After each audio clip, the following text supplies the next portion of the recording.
welcome to LOA Today. I'm Walt. With me on the show today, Debbie G and Neo Positivity. This is your daily dose of happy. We are so happy you decided to join us today. We're looking forward to Neo joining us momentarily. I'm not quite sure exactly when he's going to connect in, but as soon as he does, we will bring him onto the show here. But in the meantime, Debbie and I were kind of chatting before we got started here, and I was mentioning how I've been having kind of a week. And so to kind of help me overcome that, I said, like I look forward to doing the show every Friday. Actually, I look forward to doing all of them, but they're always a lift. And she said, well, here's something that'll give you even more of a lift. And so we're going to share it here because I saw the first 30 seconds of it. This is funny. So Debbie, I'll turn it over to you. Give us a little quick intro here. Well, hello, everybody. I am Debbie G. It's great to be here. Welcome to LOA Today. It is your daily dose of happy right here. And we're going to get happy with the ducks. This is the True Facts About Ducks by ZeFrank. Here we will explore true facts about the duck. This is a video of a baby duck. Do we have any facts? They are yellow. Oh, geez, this one's going to suck. Duck is a common name for a wide variety of waterfowl that are related to the goose and the swan. I take no credit for this. They are dabbling ducks that oh, you deserve all kinds of credit. They have all sorts of specialized bills that let them strain the water. Some even have actual strainers. Look at this merganser. It has a pointy beak that helps it dive to catch fish. Look at this Argentine ruddy duck. It has a 9-inch corkscrew penis. What is that a joke? That's the kind of holy crap, what the hell? Only 3% of birds have penises, and the duck is part of that 3%. To understand a corkscrew penis, imagine a penis shaped like a corkscrew. How does that help explain this? In fact, the corkscrew penis is only one half of a bizarre case of sexual coevolution. The other half is a female's corkscrew vagina, which incredibly corkscrews in the opposite direction, making mutual corkscrewing rather difficult. To understand this, imagine a vagina in the shape of a corkscrew in the opposite... What? You're asking them to imagine exactly what I just said. That doesn't help. You have to use a metaphor. All right, I'll redo it. To understand this, imagine a metaphor. You can't just use the word metaphor. That's not... just show them. What you are looking at here are the weapons of a kind of sexual warfare. Male ducks are notoriously aggressive and will often force themselves on females violently, sometimes even killing them. One scientist, C.W. Molliker, even documented a case of homosexual necrophilia, pretty much unique in the bird world. Because it is an advantage not to have babies with a duck you know nothing about and who is quite frankly an asshole, the female duck has evolved a vagina that makes forcible entry nearly impossible. They even have fake pouches and dead ends in their corkscrew. Males, on the other hand, have had... I mean, holy crap. Neo is joining us on the show. Neo, this was Debbie giving me a bit of a cheer up here. Oh. That's what this was. So... I was gonna say sometimes I enter the show and it's so I'm getting used to it. Well, this was about a duck. We have ducks, and there's these special ducks are the third bird. There's only 3 birds in the world, and this one just has corkscrew genitals, which I find remarkably hilarious. Actually, the way that freaking ZeFrank says it. However, Walt, how is your vibration now? Oh, it's fairly high at this point, yes. So, granted, it might be a little... First off, it's a true fact. That's the part that kicks my butt. Secondly, the way that ZeFrank says it just floors me every single time. So that was very good. I have to admit, he really handled that very nicely. I mean, seriously, really, I have watched that numerous times whenever I am down my spiral. And the Dung Beetle is another one. I used the Dung Beetle yesterday. The Dung Beetle, it was just like the Dung Chariot. And yeah, no, it was just good.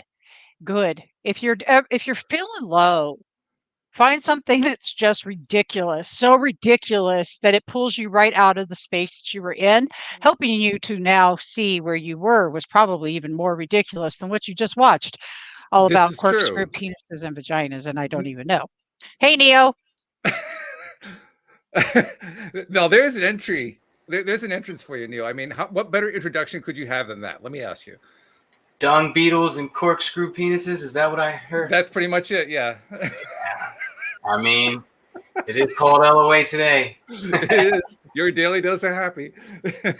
Spark the G. Hey, spark the G vibe, y'all. This is your gratitude vibration moment right there in a nutshell. G vibe. And you're well. G vibe. Gratitude. I'm with it. All right. You know what? Whatever it's going to take, whatever it takes to get into that word right here, which is joy. Whatever it takes, whatever we can do. But there's another part of this, and the fact that it's why it's also okay to be in your poop. To just be stuck in the muck, be where you're at, and it's okay to be there for a few minutes and sit with it. And when you're sitting with it, ask yourself why. I've done that, actually. Ask myself why, and I knew why. Why doesn't actually help me? The better question to ask is, what's it going to take to leave it behind? You know, I'm gonna key in on the why real quick, because for a long time I eradicated that out of my life, because once I started accepting that everything happens for a reason, and living with no regrets, I loved it, and so I stayed away from the why. But then I started to take accountability. I don't know when it was, but something just sparked it. You know what? What have I been doing to manifest this BS into my life? Yeah, no kidding. Exactly. And so that's where the why becomes so critical, because now you're learning from your mistakes, and that's how you make the future better, by learning from your mistakes and acting on them. You don't just learn, in high school, we learned trigonometry and stuff we'll never use again. If you're going to learn something about yourself, you got to implement it. You got to use it. Action. Inspired action. I love this. But believe it or not, I've actually used trigonometry since high school. I actually have. Not very often, but I really have. I got it. I cannot. One. I want to talk about accountability. You guys rock. Go ahead. Okay, look. I have to jump in here, Neo. Accountability is so big. It's so huge. What I've discovered is I lie to myself. And if I lie to myself, well, I don't necessarily always lie to myself, but sometimes I do. And when I think I'm in a flunk and I think that it's somebody else, or it's this, or it's that, or it's anything outside of me, I already know that's not true. See, the thing is that we spend so much time bullshitting our own selves, we can't even be honest with other people. Then we wonder why our relationships are screwed up, and why things aren't straight. So the most important part about being down the spiral for me anymore is that I can sit in the muck and I can look at it and get accountable, just like Neo said. And the getting honest is scary sometimes. Without beating yourself up. Can I please add this in? So how do you guys take accountability, full self-responsibility, 100% without beating yourselves up? It's interesting you asked that question, because as I alluded to before we went on the air today, we had quite a few adventures this week, Louise and I did, including one that I have related stories about over the last couple of days here on the show, about how we got a new car for her. And it was really cool what we ended up getting. How we went there was through the roller coaster, but we ended up with a good result. One of the things that happened during that experience was we were sitting with the car dealer. And the car dealer went off on like a little tangent while he's writing paperwork and so forth about all these different problems he was dealing with, and how he kept making mistakes and other people were making mistakes and so forth. And he's really going off on this mistakes rant. And I stopped him at one point. I said, "You know how I handle mistakes?" He stops and looks at me and he says, "What?" I said, "I forgive myself." And he paused and then he looked at me and pointed his finger at me and said, "You're a wise man." Because that's the first step. If you can forgive yourself for your own mistakes, your own mistakes just aren't that big of a deal anymore. Steps 2, don't see them as mistakes anymore. Yeah. Whoa. Ding, ding, ding, ding, ding, ding, ding. We have a winner.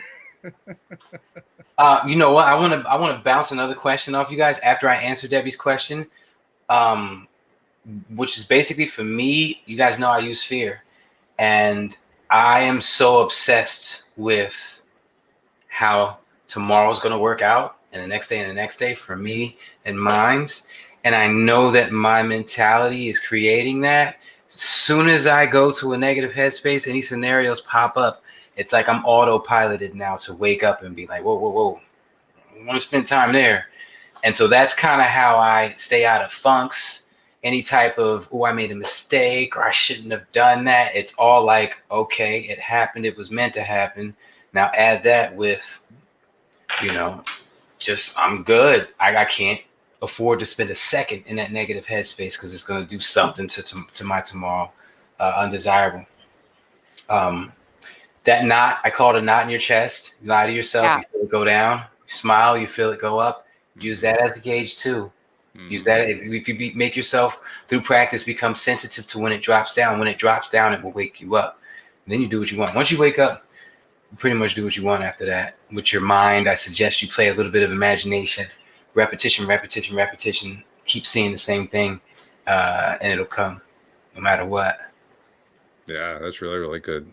Louise actually pointed something else out too while we're sitting there. She said to him, a mistake is actually 2 words. It's a mistake. All you did was just mistaking. I like that. It's kind of like the original meaning of the word sin. Religion kind of twisted sin around to be something that really it isn't.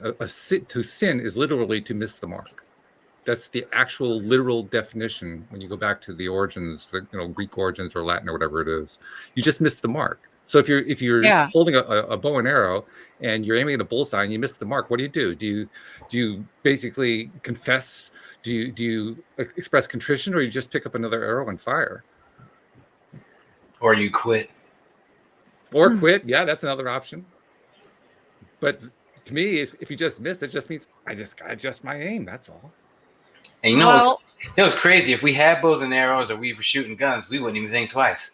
We would just adjust our aim and go again. But when it comes to life, it's like, yeah, it's like, I'm only going to get 3. Right. That's what it is. The fairs where you pay $5 and you get 3 balls, 3 chances to win, and that's it. And it's an impossibly rigged game. That kind of sounds like how life would seem to a lot of people. To me, definitely a long time ago, before I was awoken. No, but I realized that the game of life really was rigged in your favor. That's the key part.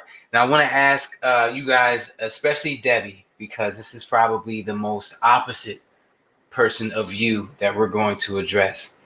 I have one friend in particular, but there's a bunch of people I could probably name that don't want or stay away from that watcher, the watcher exercise I do where I feel a presence watching me and I just watch it back.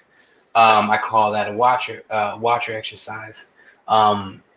Those types of things, that watcher thing or sitting still and just letting your thoughts come in. There is a annoyingly high percentage of people that can't stop.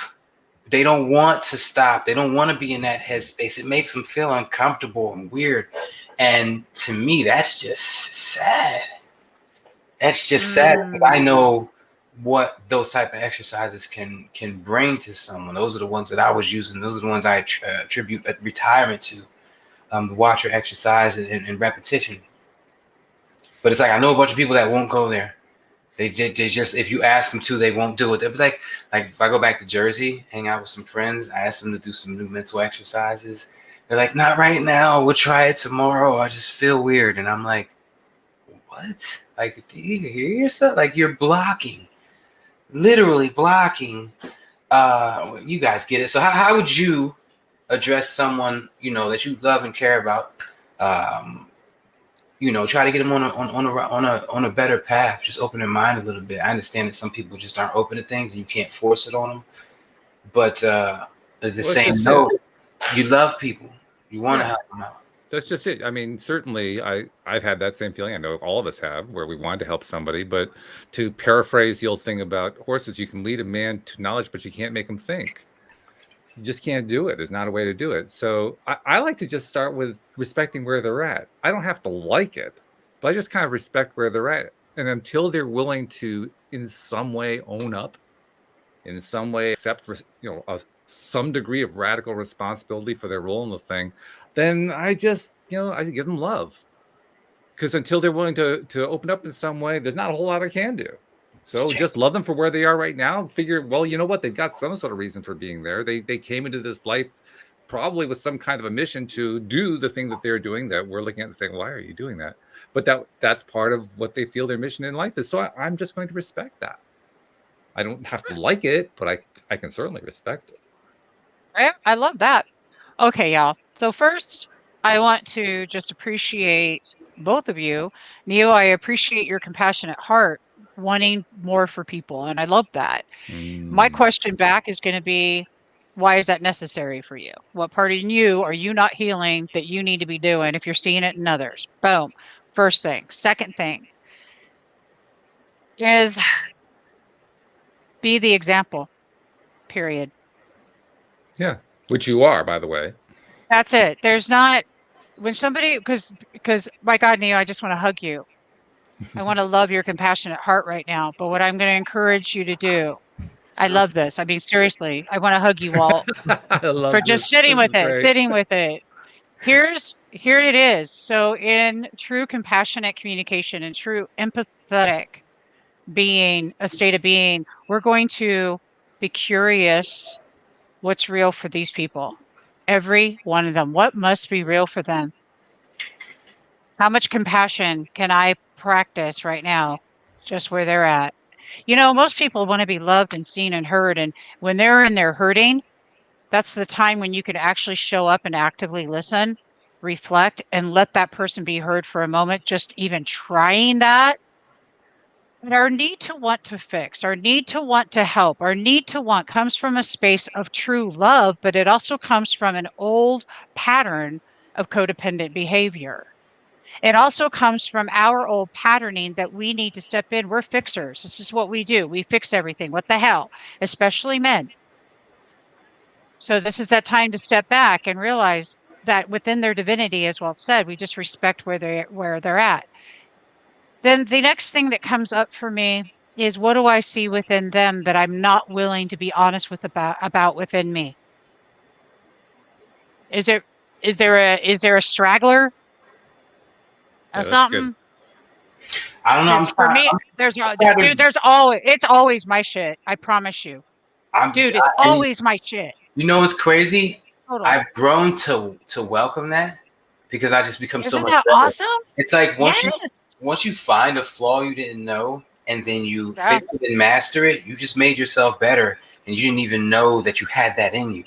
So I welcome it. I'm trying to think where this spawned from for me was what I call average thoughts, the thoughts in between the major thoughts.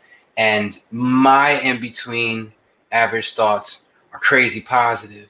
And then like to go back to Jersey and just, I could see the pain in their eyes. Their in between thoughts aren't at all positive. And I'm like, if I could get them more meditative, if I can get them more in a different mindset, you know, they can get to where I'm at. And they don't have to live like that no more. Like it's all day, every day. I remember what it's like to have, 60,000 thoughts a day, and more than 75% of them were what if negative scenarios. Especially working as a cop in Camden. So it's like, if I could, I don't know, based off of what I said, what would you pull from there I should address? Nothing. Stop. What? Stop it. It's you are tripping and getting out of your own lane, and that's going to be that you're self-sabotaging your own success because you're tripping too much on their stuff. You got to get back in your lane and just be in your lane. Let me tell you, they want to ride with you, man. They're gonna get in their lane and they're gonna get vibrationally in check, and we're all gonna be going down that freeway in our own lanes, in our own stuff, just roll it with that love. But again, your compassionate heart is beautiful. But it's that idea, yes, honey, we definitely want that. But we want them to, they're only going to do that when they're ready to do that because that's just how it is. Back to the example, you're a lighthouse, you're a lighthouse. What does the lighthouse do? What do they do? Show the way. That's all you are, baby. Just show the way.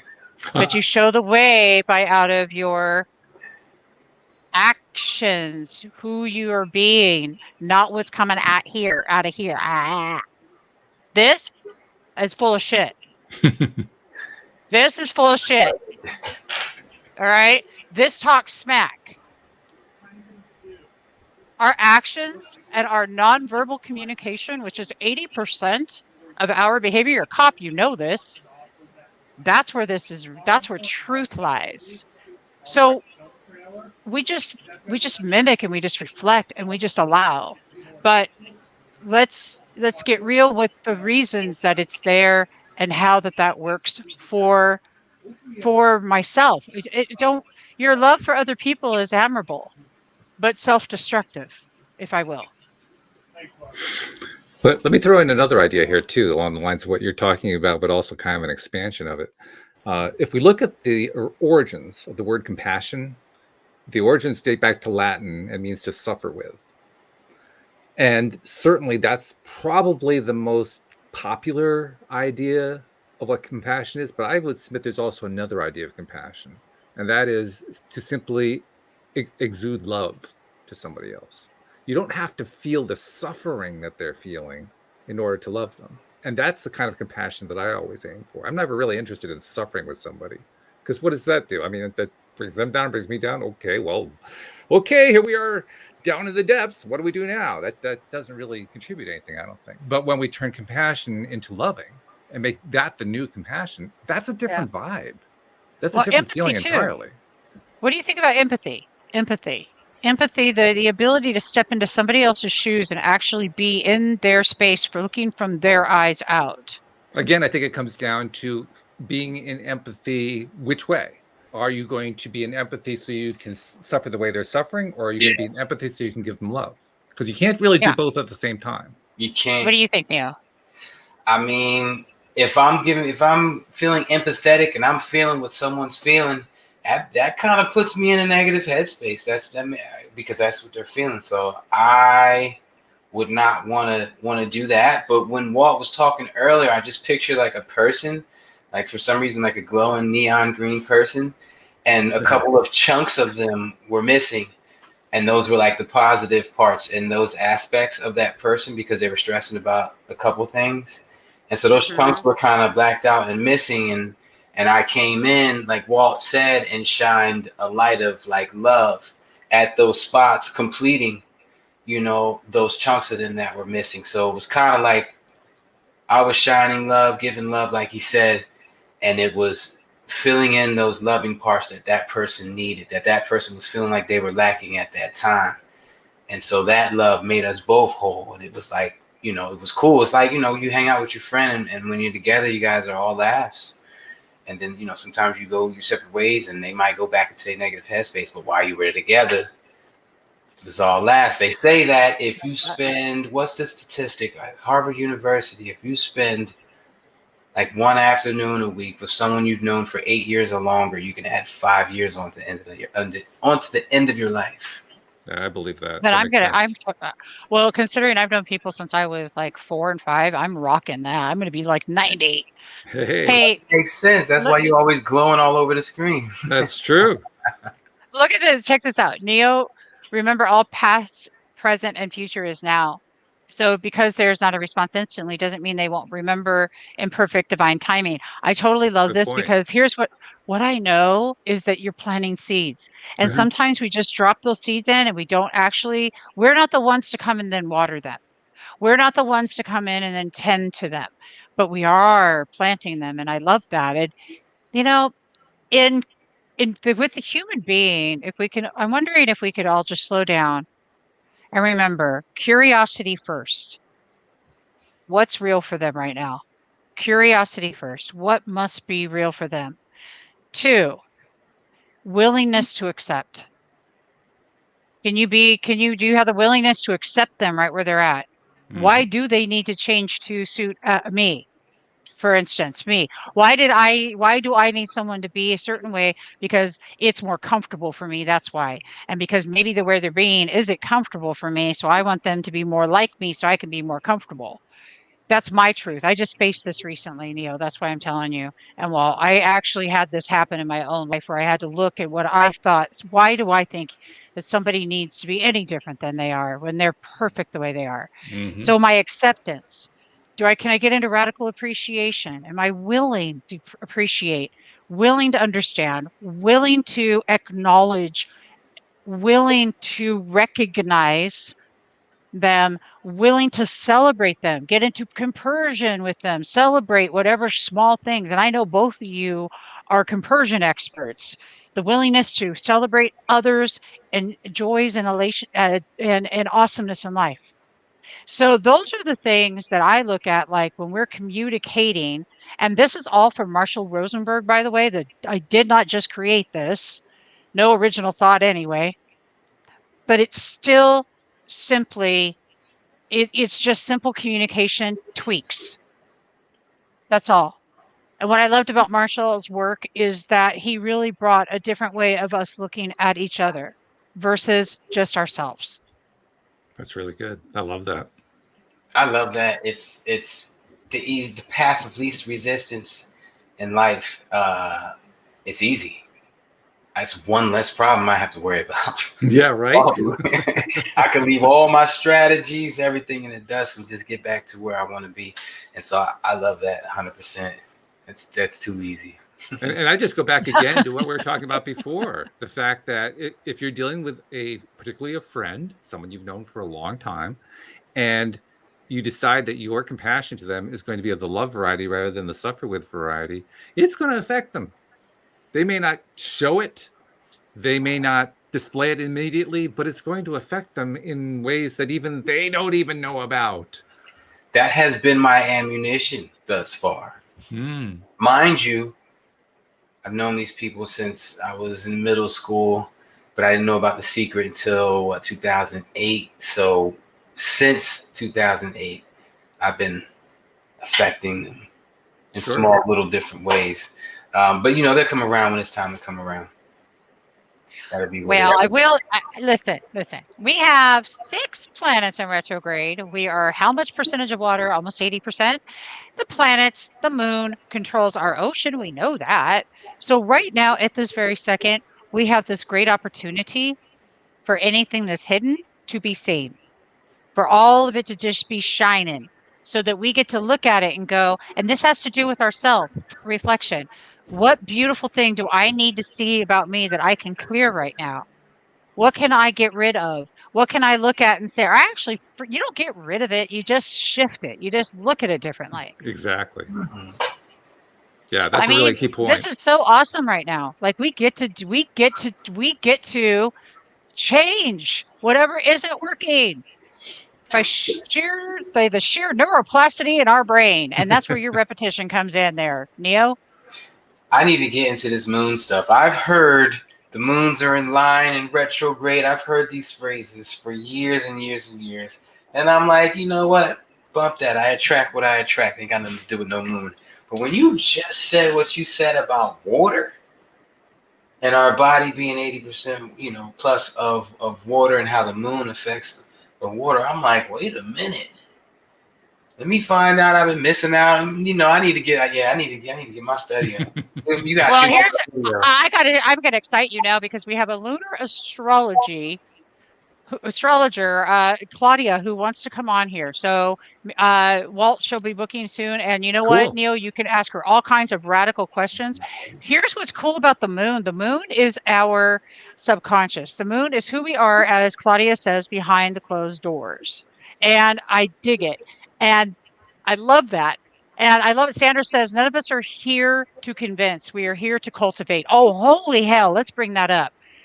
Oh, I just start taking over Walt's show like a boss. You're doing very well. I'll interrupt if I have to. You're doing great. Oh, so keep right on going. Jeez, Bowie. Self-doubt. Ooh, I love this. Okay, thank you, WRO. Self-doubt is what you're working on. I love you. Oh my God. Let's expand into self-doubt. I don't know what that is. I love it. It's been so many years. I don't even know what the hell. You know how it's been so many years since you talked to this person, you kind of forgot their name, like from high school or whatever. Yeah, that's how I am about it. It's not, I had self-doubt this morning. Well, how about you? Oh, I often doubt throughout the day, and then I regain my confidence. It's like What? that's part of the roller coaster. Oh yeah. I didn't know you guys were still self-doubting. We got to get you past that. Oh heck yeah! Okay, let me tell you all what. Look at this morning. So then I started. I did a comparison. I did a compare. Then I started thinking. I wonder if. And then nope. And then you know what? I stopped myself and went. I had self doubt. I'm not good enough. I'm not this enough. That enough. Yet enough. Yet up. Telling myself whatever. But I know that voice is over here. It's my victim story. It's my story that I sit in when I'm sitting in my butt hurt scenario. And I was looking for something to be butthurt over. So I said, am I going to actually tell myself this story and create that kind of reality for myself right now? Really? Yeah, no. So I stopped it like instantly, but it still crept its little head up there and said, hi, what's up? You know, my little victim, Debbie, who is she's such a little shit. Right. And I'm just like, oh my God, does she need an emergency butthurt kit to sit her ass down in a corner on it? Or did she think she's that damn special that everything's about her in the damn first place? Kicks my butt every time. What do you think it's all about me? You ready? You ready? Yes. Ready? I'm so happy and thankful that I wake up more often. Things like that are the cheat code to get you to wake up more often. Now, tack that on, compound exercises, to the mentality of oneness with God, which gives you, all confidence, all the things you guys already know. But using these little cheat codes to strengthen those, like right now, when something like that pops up for me, it's so short-lived, I'm shocked. Like, damn, I caught on that quick. Once you put it on autopilot, it's amazing. People out there that aren't even close to this yet, you guys don't know what you're missing out on, and I hope you step your game up and get to that level, do the work and get to that level, because it's a different ball game. It is a different ball game. My confidence in my ability to manifest is off the charts. If you ask me about something else, like, physical, whatever, we could debate things, but my confidence in my ability to manifest is uncanny, and it's because my brain is doing it on its own. So it's proving to me that it pretty much is taking things by storm, and it's doing a great job. So once you establish that, you won't really have to deal with the thoughts are still going to come. Anytime you get a goal, oh, that's cool, I want to make such and such money. Or like me, I told myself, I want to get, perfect example. After my last summit, my next summit's coming up November 20th. You guys are going to be there. And when I say you guys, I mean everybody. Now, but I said to myself, I want all the speakers from The Secret. That's what I want. That's what I've been working up to. That's what I want. And when I said it, obviously, here comes the ego. All the speakers from The Secret. You know what? Are you crazy? Money? You don't go for stuff like this. And it just came up and started, and I really noticed it, and I let it go. I listened to it like, what else you got? What else you got? Because everything you got, I got a 1-2 punch for you. Law of attraction. That's it. That's my answer to everything. And crazy enough, we are heading in that direction. You guys, I'm going to bring this in real quick. I want you guys to be there. I'm forming a team. Okay? You guys have heard me say that before, but it wasn't official. I wasn't officially grabbing members because some people get on, they talk about the law of attraction. It's like, and some people are really powerful with their words. And I wanted to make sure I had the right people. So anyway, the universe led me to watch this TV show I wouldn't have normally watched. I ended up watching 2 seasons of it just to learn from it and see what these guys did, what worked, what didn't, and how the law of attraction played into what they were doing. So anyway, I end up with this epiphany. I end up forming this team, and we're meeting on Monday. I want you guys both to be there. Monday at 4:15, we're going to be meeting. I know you do your show, Walt, but so far it's me, Selena Dorsey. You guys both know Selena, right? Oh, yeah. She was at the last summit. Bob She's Doyle. on the show here, too, by the way. I don't know if you knew that. There we go. Bob Doyle and Tracy are both going to be there. Andrew Cap is going to be there. And Andrew's boy, he just gave me his boy's name. I forgot him. Something Samuel. something Not sure who that Sanders. is. He wrote a book called Just Ask the Universe. Okay. Oh yeah, he's got like 4 best-selling novels, but he's gonna be there too. And the whole purpose in this group this team is to lift each other up. If collectively we have 2 million fans between all of us, by the end of this, I want every single one of us to have 2 million fans, and equate that across everything as far as support and raising for the universe. So Selena Summit's coming. I got my conference coming in October. That's going to be a great thing. You guys know Smiles at Sea is holding a dental festival. October or November? You said before it was November. Now you're saying October. So I got to clarify. Yeah. So you guys know October, somewhere around the 13th, I think. October 13th, I'm in this competition called Dentistry's Got Talent. It's America's Got Talent. Okay. The dental world. Okay. That's October. Guys, everybody please go to my website. You'll see the link to register for that. Even if you don't show up, register because I get a prize. Because if I get more people register, and then Selena's throwing a Law of Attraction Summit at the end of October. That's gonna. Do we know the date on that yet? Because she didn't know when she was on the show. Nah, not yet. Okay. She said the 25th through the 1st, but I'm not sure. We're gonna find out. Mine's is November 20th. That's Neo Positivity Summit. And so basically what me and this group of people are doing when we get together on Monday is we're going to strategize how to boost each other up and hold each other accountable. We're going to meet every week and we're going to, like this is what we're going to do. We're all going to promote Selena's thing on Monday. That's what we're doing.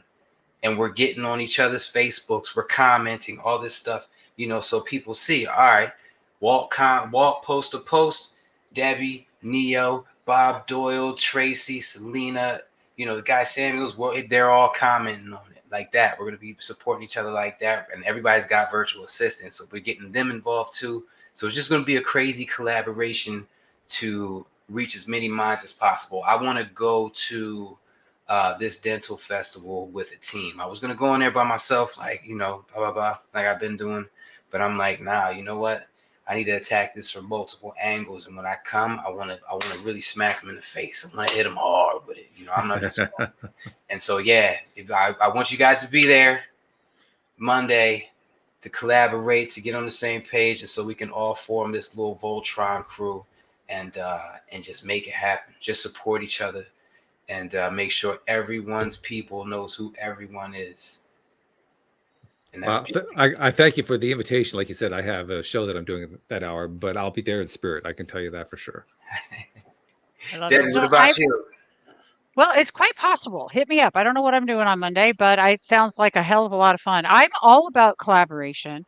And that's really, Walt and I collaborate. He's on LOA Today. We have Spirituality Gone Wild. We have The Stream of David.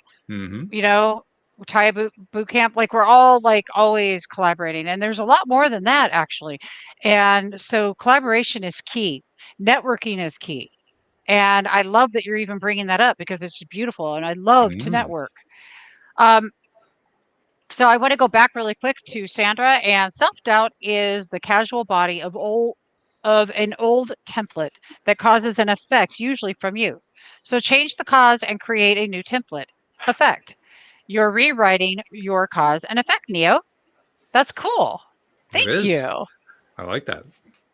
I love that too. I'm really very accurate. My bad. And I just want to point out that with WRO, so it is about manifesting, yes. And I have manifested all kinds of things and then watched it all go away. And then I'll do it again, and then it'll go away. And I'll be like, why is it going away? What am I doing wrong? What am I doing wrong? Well, I'm either attached to the outcome or I'm interfering. Practice the art of non-interference. I swear to God, when you get in the universe's way, it's all over. It's all the ego stuff. But really, the biggest part was because I didn't have the self-doubt was there. I didn't have that confidence that I needed to have that I have now. So that's why it's changed completely. And Neo, one of the things, and Walt, what you do too, you guys have confidence and you have that internal knowingness. It's not about how we get up on the screen and like, hey, and have confidence there. No, it's about that internal knowingness and experience. So what do you guys think? we didn't hear from Walt on the self-doubt. I was curious what you had to say about that too. On the self-doubt, Yeah. I think self-doubt is just part of what happens in life. Like Neo was saying, it's a question of how long you're going to stay there. I mean, he doesn't stay there for more than a split second, and that's pretty much Yeah. what I aim to do. I think the longest lately that I've been in self-doubt is, maybe an hour. But that's not where it was, say, 5 years ago. 5 years ago, it could have lasted a week. So, it's all about the growth. And Yeah. it's also about the idea of just, again, forgiving yourself. Okay, so I doubted for a moment. Big deal. Move on. Time to raise the vibe back up and just, pick up your boots and go. Another key thing is, if you found yourself for an hour, 30 seconds, 2 minutes, whatever it is, in that self-doubt, running scenarios, letting the ego pick you apart, after you wake up from it, or even the next day when you realize, man, my whole lunch break yesterday was terrible. Right. Obviously you're going to say, I'm not going to do that again today. Yeah. But the key in that is to realize and to say out loud sometimes to yourself, that's what was meant to happen in that moment. I was meant to sit and stress for an hour straight in that moment so I could learn from it and not do that again. Mm-hmm. And for me, I do it all the time for like affirmations and stuff. If I have a day that I really didn't do a lot of affirmations because it was just crazy busy, and I'm like, man, I could have contributed more positive to my tomorrow. No, cut that off. You did the exact amount of affirmations you were supposed to do that day. You made up for it in other places. That's good. You were happy. You were smiled. If you weren't smiling, you were present. All those things contribute to a positive and even better tomorrow than you were already planning on having. So relax. Let it be what it was. Once again, you end back up at the phrase, no regrets. It's funny you mentioned that. Literally funny that you mentioned that, because it's been something that has happened a lot with me, that my normal morning routine has almost just completely disintegrated and gone away. And every once in a while, I'll start the day off and like, oh, I'm not doing my morning routine. And then I'll stop and I'll ask myself, well, how am I doing? Well, actually, I'm doing pretty good. I've been doing so much work over the years that without the morning routine, I'm actually doing pretty good. Oh, that's awesome. That takes time to get to, brother. Congratulations. Because that wow, yeah. Seriously. Trust me, yeah. And that's a fun momentum to be on. Because once you get on that momentum, then it becomes self-fulfilling. It just keeps reinforcing itself over and over every day. With that said, this is like jogging. If you stop doing it for long enough, you're not going to be as good at it as you were before. Mm-hmm. So though Walt is finding himself not doing morning rituals, I bet you he goes back to them. Especially around November 1st, actually, because that's when gardening season ends on October 31st, and that's when the craziness settles down. And now I can get back to my routine the way I want to do it. I was getting out of Selena introduced me to a crazy, great morning routine that I was using up until the last summit on August 20th. Then I kind of phased away. And then we brought up the whole $1 million bill, which is crazy because I still have it right here, ready to go in my room and get hung up above my bed. And it's still not there above my bed, hung up, because I keep thinking if I put like 2 thumbtacks there, if they did come out, I'd roll over on them one day. And I got popcorn ceiling, so the tape isn't going to work, and Velcro did not work. Good try, though.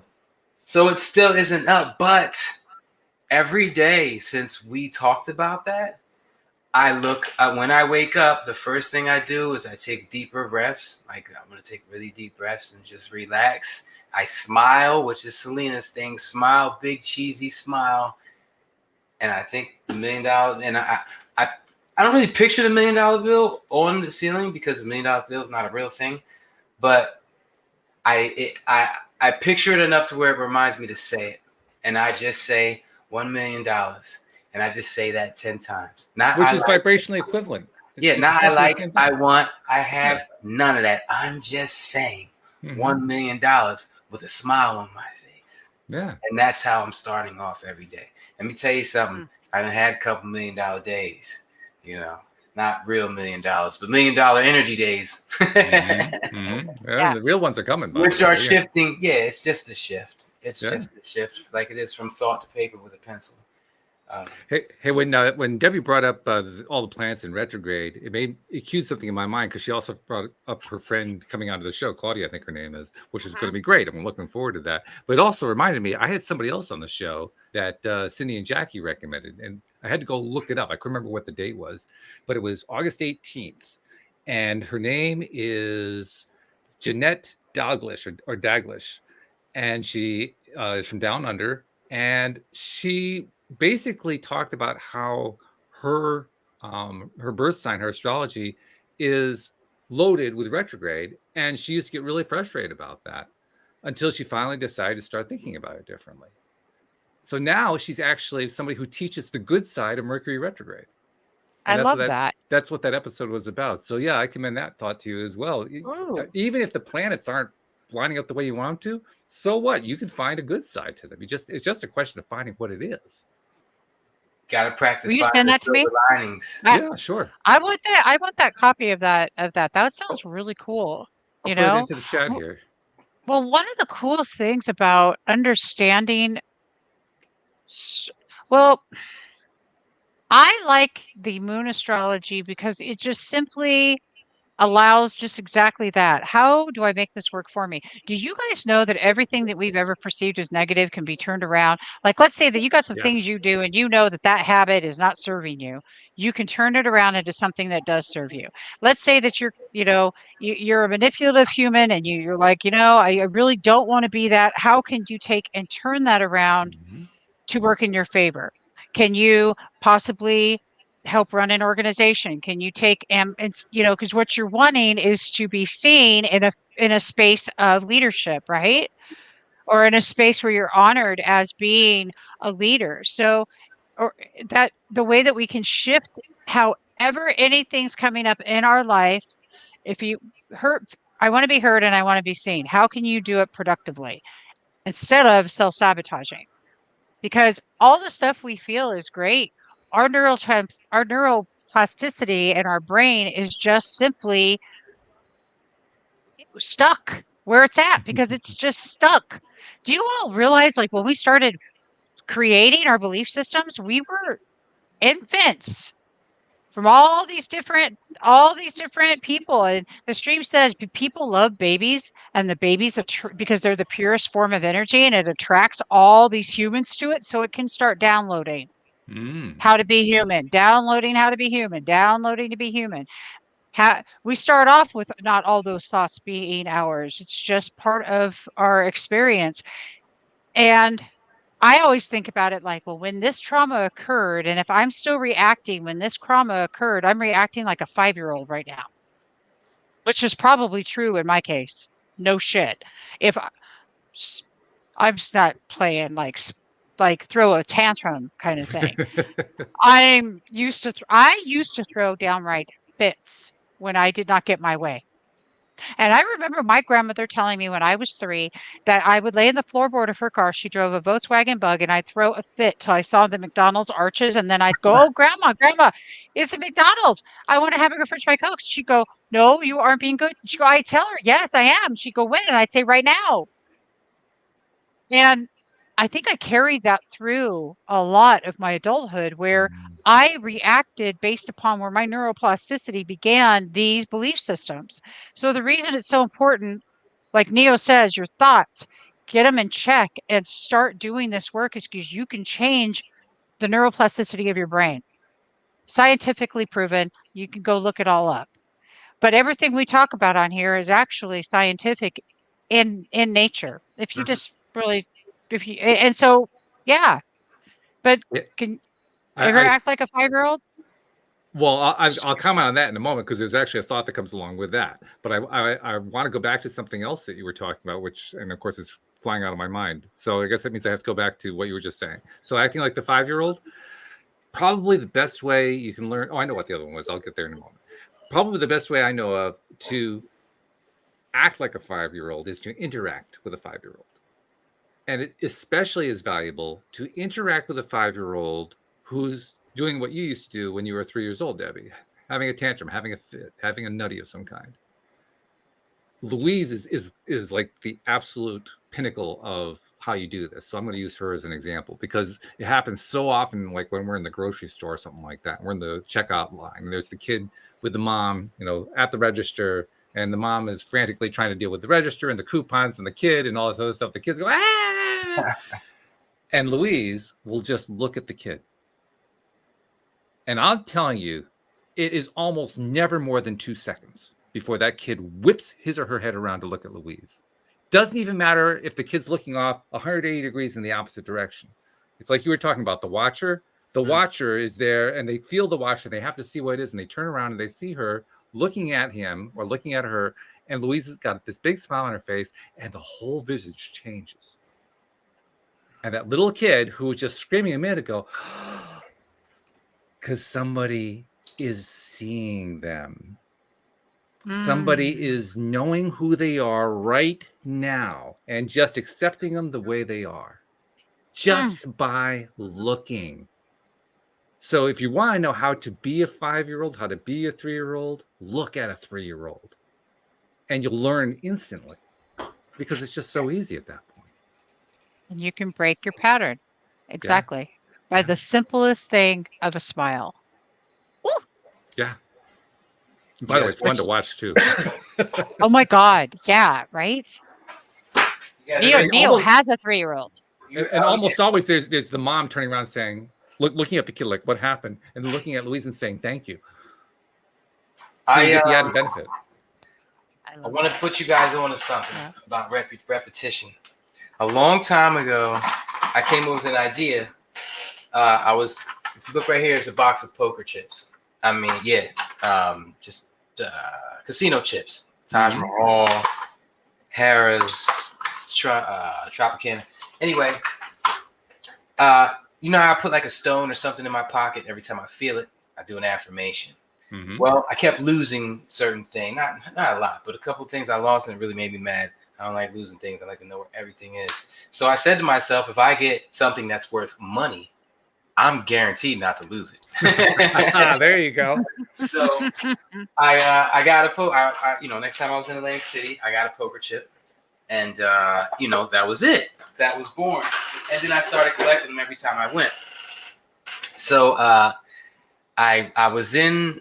I don't know if I told this story last week. I was in this arcade and I saw a chip on the floor, and they don't use chips in this arcade. They use coins.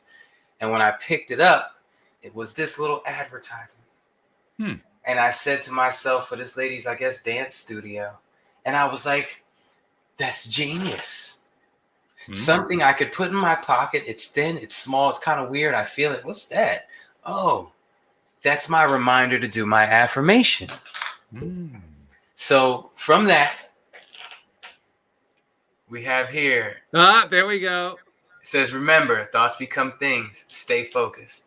And on the other side, it should remember to say thank you. That's rad. NeoPositivity.com on the bottom. I love it. Yes, that's my poker chip. This one's a little beat up, so I've been throwing it against the wall. I want one of those. Neo, I want one of those that say Spark the G vibe. I got you. Well, I got to order them from this company. I got to order 100 of them at least. But yes, that is one of the things. Instead of, because you know how especially some females that wear like a lot of costume jewelry and stuff like that, they don't really like wearing wristbands. Instead of bringing wristbands to this dental conference, I'm going to be bringing these poker chips and wristbands. Not so much business cards, but yes, and this has been serving me so well. Every time I reach in my pocket, I'm like, what is that? And I'm like, ooh, thank you, thank you, thank you, thank you, thank you, thank you. That's fabulous. Thank you. And I'm like, I think of different ways, and you start to list all the different reasons to say thank you. And I'm like, I wonder what that's gonna do for tomorrow. I love that. I want one of those. I want one of those that says Neo on it, but I need one. But I've got to get those. Walt, we need LOA Today ones too. I was thinking about that as he was saying it. Yeah, exactly. Oh my God. Yeah, dude, that's crazy awesome. Send us the manufacturer info. Yeah. I got you. That's a really cool idea. I like that a lot. It's been serving me so well. I also wanted to address I mentioned earlier I was going to address the 5-year-old, which I did. I was going to address something else too. That is the comment that you made, Debbie, about being able to focus on and find the flip side of something that's really difficult, that's really challenging. And wait, you're absolutely right. There is always a flip side of some kind. Sometimes it's really, really hard to see, but it's always there every single. Yeah. And part of the work is learning to find that thing, whatever that is, especially with the most difficult things, the most challenging things, the things that you look at, you say, there's no way there could be a positive side to that one. Because if you go find the positive side of the thing that there can't possibly be a positive side for, you just grew. I would percentage wise, I would say 50% of the battle is again waking up and saying, I need to look at this differently. Yes. Another 25, the next 25% would be finding it, which can be difficult for different situations. And the last 25% would be implementing it or saying it or repeating it or however you choose to use it to change your mindset, thus changing your future. And do the first two. The third one's going to be a piece of cake. Yeah. But and without the first one, the second one and the third one, it don't even get life. And that's right. That's what I'm saying. You gotta first want to find it. And I know some situations are way harder than others, and some people just want to wallow in their misery. But that's not. And sometimes you kind of have to come at it obliquely. You have to come at it from an angle. You can't, if you just can't find what that diametric opposite is. I mean, maybe you're talking about somebody who's abusing a kid or something like that. How do you possibly see something positive in that situation? But there are a number of ways you can come at it kind of on the side. You can say, well, I'm glad that's not me. Well, I'm glad that person has been taken out of the picture and thrown in prison so he can't abuse the kid anymore. Well, I'm glad that you find other things that are indirectly a positive on it. And when you do that, if you don't stop there, if you keep going, you eventually can find what the flip side is. But you have to kind of work your way to get there. If you're doing what either of us three are doing, bare minimum, you could say, I'm glad that I'm doing what I'm doing. Yeah. Someday he's going to see something like this from somebody, and it's going to change the way he does things. And someday that child's going to find it in their heart to forgive him because they see the oneness in life and know they can't hold that remorse. So I'm glad I'm doing what I'm doing, for down the line. So bare minimum, hold on to that. It's worth it, and it's true. You might not think your words are coming full circle. So many times in my life, I've said things, and months later, one of my kids will come up to me and be like, I said something you told me to my friend 6 months ago, and her life's completely changed now. She got the job. She's not with that guy that used to beat her anymore. And I'm like, I was just drinking at a Christmas party, and I blurted something out, and it did all that. Yeah. And so you never know what you're doing. You never know who you're affecting. And so treat it accordingly. Every word you say out loud, you're contributing to the earth. That's just very cool. Make sure you contribute the right things. I like that. I love that. You guys have just raised the vibration today, and I appreciate both of you so much. Woo! Another Friday down and heading into the weekend, like superstars and rock stars. So remember, who are you grateful for? That's all. That's enough. Because from the gratitude, that's where it all starts. When you can find what you can appreciate about anything at all, that's what does the shifting all by itself. All by itself. Totally. And it doesn't matter where you're coming from. Doesn't matter how low you are. Doesn't matter how far down the spiral you are. Just finding that one thing. And you don't even have to feel it the first time. That's the thing that blew my mind. When I realized I was trying so hard to feel it and I couldn't feel it. And I was frustrated because I couldn't feel it. And then one day, without feeling it, I managed to actually make a shift. And I realized I didn't have to feel it. All I had to do was just try to get there. Mm-hmm. Cheat code, just say it a couple times. By the third time you say it, you'll be smiling. By the sixth time you say it, you'll be running scenarios and honestly, feeling like that's good. Just say it 10 times. I'm telling you, change your whole ship. It's crazy. Like the word yes, just say that 10 times. I don't care what mood you're in. You can be at a funeral. You're going to smile a little bit. There's a takeaway. Just say the word yes over and over and over again. Just say yes. It sounds simple. It is. It is simple. Hey, say, how about that? It really is simple because it's simple. How about that? Right. Gotta do it. Very cool stuff. All right. Well, first of all, I have to say we achieved my first objective within the first 30 seconds because Debbie just absolutely blew me away with that video that she shared. So my first objective was I wanted to feel better during the show. That happened 30 seconds in. And then from that point, we were just flying. So thank you guys for a wonderful flight. Heck yeah. That's what it's about, man. Just a quick side note for everybody. Life isn't going to go perfect. I was supposed to be here today. My son comes home and says, hey, I got to be to work at 4:30. So I'm doing a show at 4:30. You better talk to somebody else, but there is nobody else. So I said, well, forget that. We leaving early. So it didn't turn out the way I did, but I came in like a ball of fire. And it worked. I'm not letting nothing shut nothing down. And you got to have that mentality with everything, every day. I'm not letting nothing slow me down. Go get what you want. Go get what you want is yours. Get it. Get it. That's the way to summarize the show right there. So thank you, Neo Positivity. Thank you, Debbie G.